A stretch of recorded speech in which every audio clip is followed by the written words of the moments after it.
Kuwait हादसे में मारे गए भारतीयों के शव भारत लाए गए हैं। भारतीय वायुसेना का विमान शुक्रवार को सभी भारतीयों के शव लेकर कोच्चि हवाई अड्डे पहुंचा। इस विमान में कुवैत हादसे में मारे गए 45 भारतीयों के शव थे। इस विमान के साथ ही केंद्रीय राज्य मंत्री वीके सिंह भी सवार थे। हवाई अड्डे पर मौजूद लोगों में केंद्रीय मंत्री सुरेश गोपी और केरल के मुख्यमंत्री पिनाराई विजयन भी शामिल थे।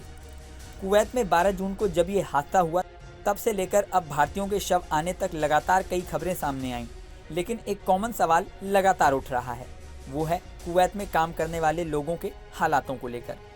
कुवैत में जिस बिल्डिंग में आग लगी थी वहाँ छोटे छोटे कमरों में कई लोग रहते थे और वहाँ जीवन यापन के हालात बहुत ही खराब थे।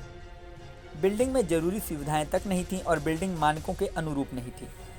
ये हाल सिर्फ एक बिल्डिंग का नहीं है, बल्कि कुवैत में बहुत सारे मजदूर ऐसे ही हालातों में रह रहे हैं।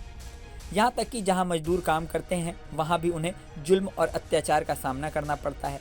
कई मीडिया रिपोर्ट्स में ये बात सामने आई है। बहुत सारे मजदूरों की हालत गुलामों जैसी होती है। वहाँ के नियमों के हिसाब से जब तक मजदूरों का कॉन्ट्रैक्ट पूरा नहीं होता वो नौकरी छोड़कर नहीं जा सकते, चाहे नौकरी देने वाला कितना ही दुर्व्यवहार करे। कई बार तो मजदूरों से मारपीट भी की जाती है, लेकिन वो किसी से शिकायत नहीं कर पाते। लेकिन इससे भी बड़ा सवाल ये है कि ये बातें तो पहले भी सामने आई हैं। ये बातें पता होने के बावजूद भारत से बड़ी संख्या में मजदूर काम करने कुवैत जाते ही क्यों हैं? आलम यह है कि इतने जुल्म के बाद भी कुवैत में 10 लाख के करीब भारतीय काम कर रहे हैं, जिसमें ज़्यादातर मजदूर ही हैं। स्किल्ड प्रोफेशनल बहुत ही कम संख्या में हैं।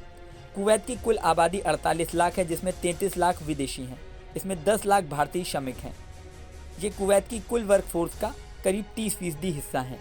अब सवाल है कि जब मजदूरों को पहले से पता होता है कुवैत में ऐसे हालात हैं कि उनके साथ गलत व्यवहार भी हो सकता है, फिर भी कुवैत में इतनी बड़ी संख्या में लोग काम करने क्यों जाते हैं?